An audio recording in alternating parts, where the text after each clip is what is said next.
Hey guys, welcome back to my channel and thank you so much for watching. In today's video, I'm going to be showing you how I made Sally from The Nightmare Before Christmas. I made Jack last year around Halloween time, so I thought it was only fitting that I gave Sally a go. So let's get right into it. I'm starting out with two 7-inch cakes that I've leveled and cut in half, and I'm going to be stacking those up with some Swiss meringue buttercream. All the recipes will be linked down below. Once my cake was stacked up, I put it in the fridge for about 25 minutes just to firm up a little bit before I started to carve. I'm making the bust of Sally, so I have a serrated knife here and I'm going to start trimming off the back and the front. You can see for the front of the cake, I've carved it out a bit because that's where her chest is going to be, and I kept the back fairly up and down, and then I'm rounding off the tops of the sides where the shoulders are. I tapered in the sides of the cake just in a curved shape to make it look like she had a waist. At this point, this was the shape I ended up with, and I went back in to define the chest a little more. Sally definitely has a bust, but she doesn't have a huge bust, so I wanted to make sure I didn't overdo it. So I'm just slimming that down a bit, and then also right underneath where the bust is going to be, I'm carving away a bit of cake there as well. To better define the bust, I'm using a cake pop mixture, so just some of those offcuts mixed with a little bit of buttercream, and I'm adding a ball of that to either side and blending all the edges down into the cake so that there's no seams. I'm inserting a dowel into the middle of my cake.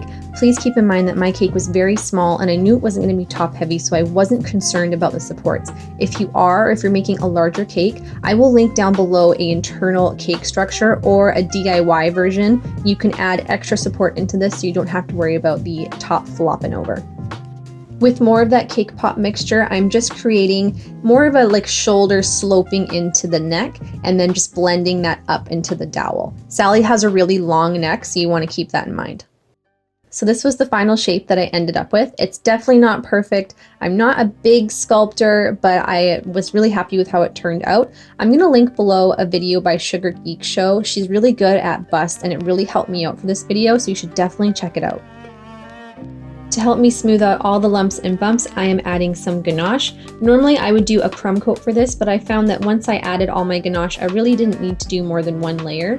Once I covered the whole thing with my spatula, I went back in with a piece of cardstock. You could also use a piece of acetate, and went over the whole thing. The acetate will curve, so it's going to allow you to really smooth out all the rounded edges of the cake.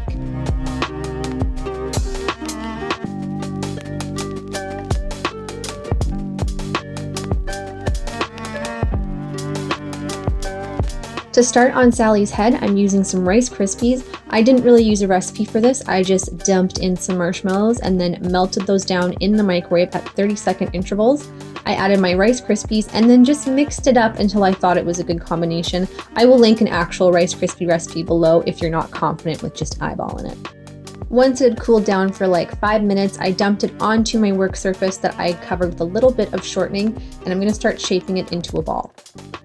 I did have a really rough template for the general size of Sally's head, and I wasn't worried about the back of the head being flat because I was going to add more Rice Krispies later. So at this stage, it's pretty flat on the bottom, and then I have my rounded top. I used my template to mark out the eyes. I just used my small fondant roller and just stabbed that in there a little bit to create 2 dents. And then with my fingers, I just made those a bit bigger. To give her more features, I'm adding some fondant on there, and I started off with the nose, just making sure the end is all cute and pointy. It's important to remember to make the features a little bit smaller than the end result will be because you're going to be adding a layer of ganache and fondant on here, so that's going to add some extra thickness. With more of that fondant, I created a brow bone and then just rounded out the sides of the face a little bit.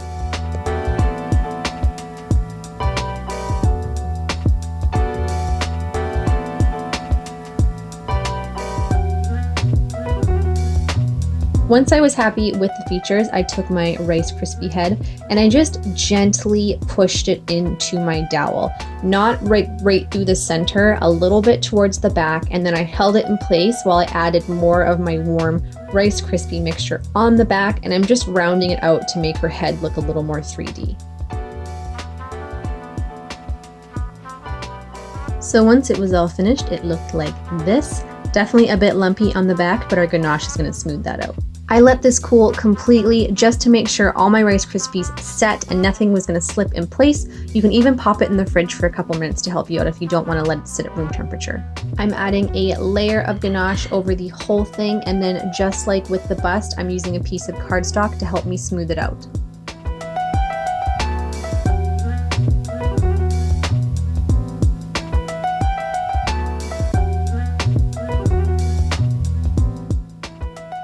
To help me smooth out the eyes, I just put on some gloves and then used my fingers to really get in there.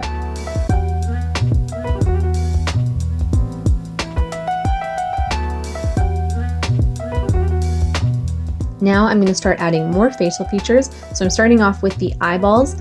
I have this little circle of fondant that I'm putting right in the center there. And then with a larger circle of white fondant, I'm placing that directly over and then just pushing the corners down so the eye looks domed.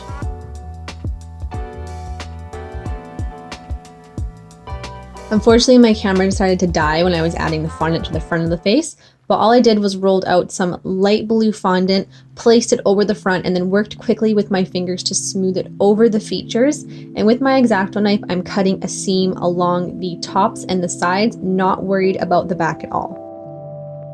I peeled away the excess, and I'm just looking for the front of the cake to look completely covered so I can't see any of that ganache peeking around the sides of the top.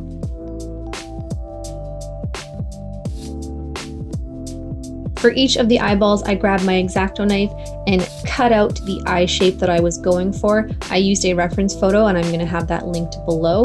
So I want the whites of the eye to come through. Just make sure that you're not digging that in so deep that you're cutting through the white. I peeled that away, and then with my fondant tool, I'm just cleaning up the edges a bit.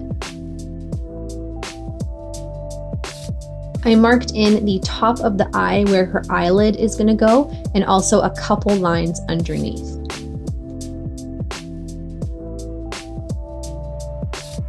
Once I had the eye shape cut out, I grabbed a little piece of excess fondant and balled it up, and I'm using that to gently buff over my cake. So if you need to redefine around the nose or the eyes, this is the time to do it. Sally has some stitching on her face, so I'm marking out a couple of the lines just using my fondant tool. You want to make sure that you're not pressing so hard that you're breaking through the fondant. I made her lips using this darker red fondant. I'm starting out with this lemony shape that I've pressed against my work surface. I'm marking out the middle using my fondant tool, and then I'm going to cut out the top where her cupid's bow is using my X-Acto knife. I put the lips on the face using a little bit of shortening to hold it in place, and then I'm adding the smile lines on either side where more stitching is going to happen. Using a piping tip, I cut out 2 little circles of black fondant, and those are going to be the pupils. And then to mark out where the actual stitching is going to go on her face, I'm just making these little holes using my fondant tool.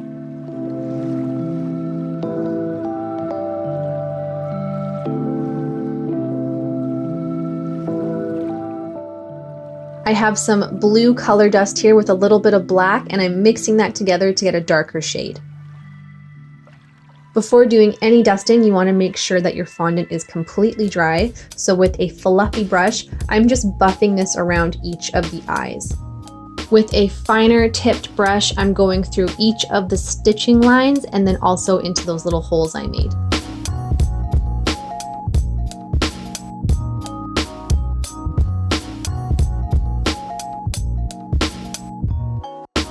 I wasn't loving the way that her eyelid looked, so I cut out these long crescent moon shapes and placed them over the initial eyelids that I marked out, and I thought these just made it look a little more 3D.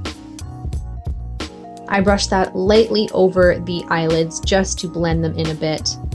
And then with some black color dust, I brushed that into the stitch lines and across the mouth just to give it a little more depth. You don't want to go too ham with the black, you just want to add some more dimension to the blue.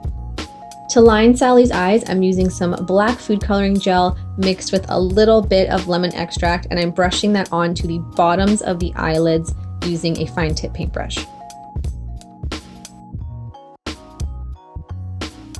For each of her eyelashes, I started out with this little square of black fondant, and I'm cutting that down into a V shape, and then I'm cutting a smaller V out of that. Once those had dried, I added them to the tops of the eyelids using a little bit of shortening.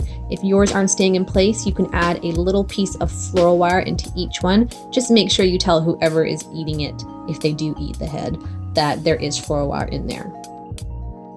I thought the food coloring gel would be a little too strong for the bottoms of the eyes, so I'm using some black color dust and just really concentrating it into the outer corner, making a mess. If you do make a mess, you can just wipe it away with a little piece of paper towel or a Q-tip. And I didn't really carry that color on past the bottom center of the eye. Moving on to the rest of Sally's body, I'm adding a strip of that blue fondant at the very top of my dowel, right where it connects with the head.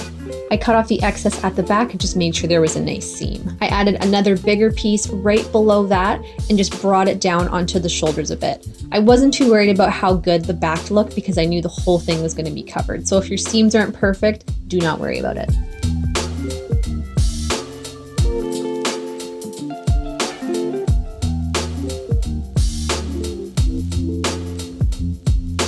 I added one more piece of that blue fondant, this time bringing it down over the bust a little bit, and then with my X-Acto knife, I just cut away the excess. Again, it's important to use your reference photo as a guide for where you should be making the cuts.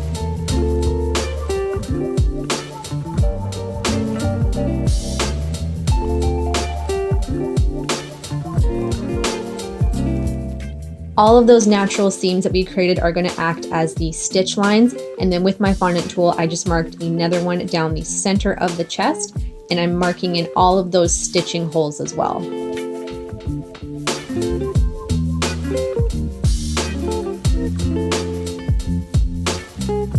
I went back in with my color dust and shaded them the exact same way I did the face. To start with the stitches, I'm going back to the head, and the stitches on Sally's face seem to be a lot lighter than the ones on her neck, so I'm just using that light blue color and adding these little strips, and with my fondant tool, I'm pressing the ends into each of the holes. This makes it look like it's actual stitching. If you don't do this step, it can look a little bit odd.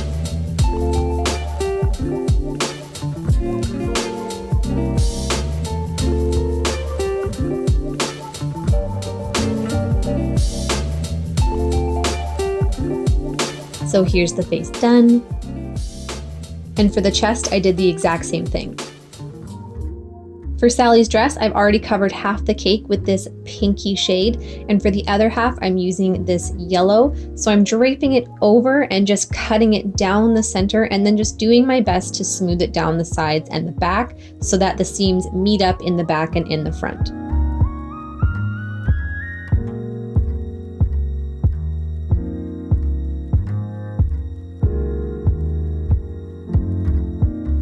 I cut away the excess at the bottom using my pizza cutter. Again, the back does not look perfect, but I knew it was going to be covered, so I'm not too fussy about it. I peeled up the very edge of the top of that yellow, and just to make it look a little more ragtag and worn, I'm ripping off little pieces.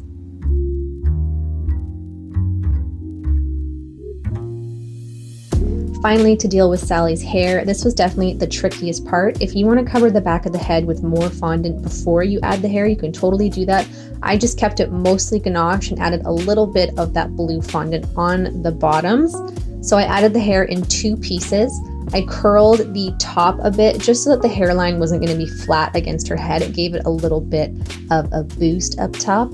And I stuck that to the fondant, and for the bottom part that was touching her back, I just added a little bit of shortening to add some security there as well. It definitely took me a little bit of finagling to get the hair to lay right, but once I was happy with it, I took my fondant tool and then just marked down the center to give her a part. And you could either leave the hair just in one block like it is, or I just used my fondant tool to mark in some texture lines in the back to help blend in that seam a bit. So this is what it looked like from the front. I almost forgot to finish her stitches. The ones on her chest looked a little bit darker than the ones on her face, and instead of brushing these with the color dust, I mixed together a little bit of blue food coloring gel and some lemon extract and just brushed those over. And then for the ones on her clothes, I used black pieces of fondant.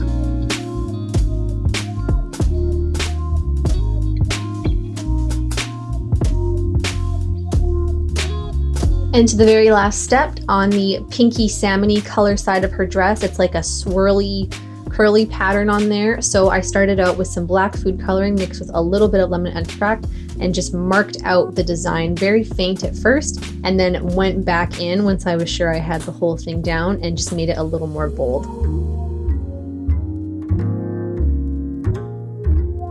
And this was the final result, guys. I hope you enjoyed this video. Don't forget to check out Jack if you did. Thank you so much for watching. I will see you in the next one.